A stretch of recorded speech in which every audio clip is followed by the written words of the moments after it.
It's a sad indictment on America's education system that we're taught once the revolution was over, we moved forward as a new country free from British supremacy. In reality, there were two separate revolutionary wars, one fought right after the other, the second one pitting conservative patriots against their more radical counterparts. In Georgia, these radicals were led by Button Gwinnett, who famously signed the Declaration of Independence in the top left corner very prominently, his friend George Wells, and a man who was known amongst the other two, a man named Colonel John Trutland, who was good friends with them both. Now, Trutland was born in Germany in the early 1700s to an unfaithful mother, which rendered his family at the bottom rungs of German society. He moved over to Georgia and founded a oddly progressive colony, because in their very early history, it wasn't like this anymore, but in their early history, they had banned lawyers, they had banned gambling, they had banned slavery, and it was planned as essentially a utopian community around Savannah.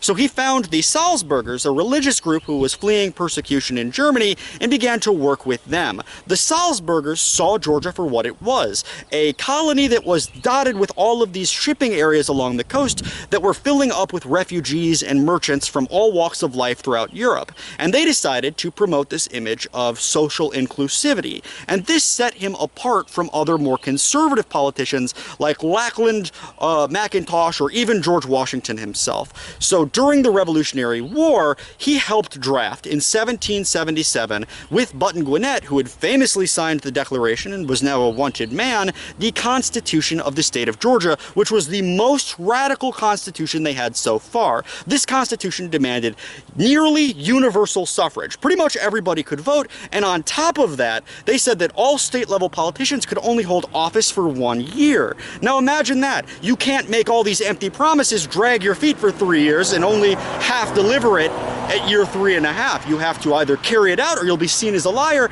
and never re-elected. So because of this, literally in 1777, while they're proposing this constitution, a conservative patriot pulls out a flintlock and shoots a radical lieutenant, killing him.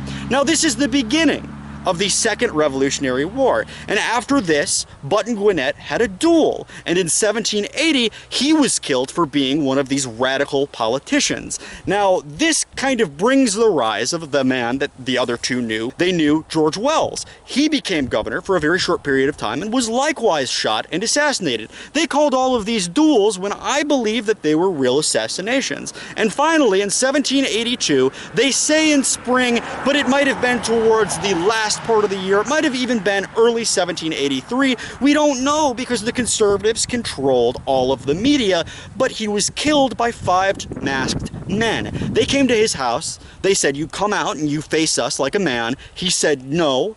According to local lore, they lit the house on fire, and as he came out the front door, they shot him or hanged him or lynched him because of some form of mob violence. Now, the reason for this is twofold. They were called Tories.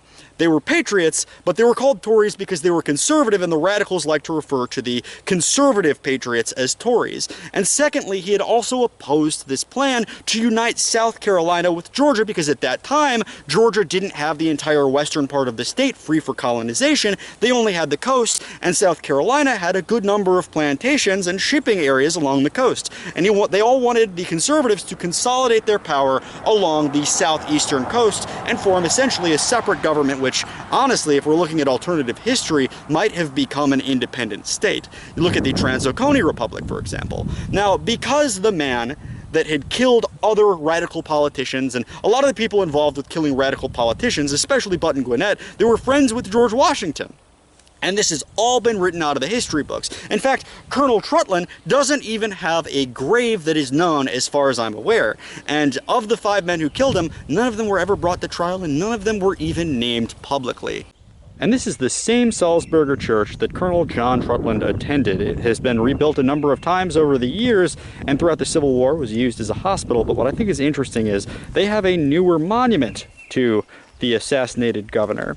And of course, the monument kind of propagates this image that, in fact, his father was killed, and he came here with his mother and his brother when he was 14 years old. And what's so nice about this place is apparently descendants of those Protestant German refugees from the Salzburger region with their unique dialect still worship in this church today.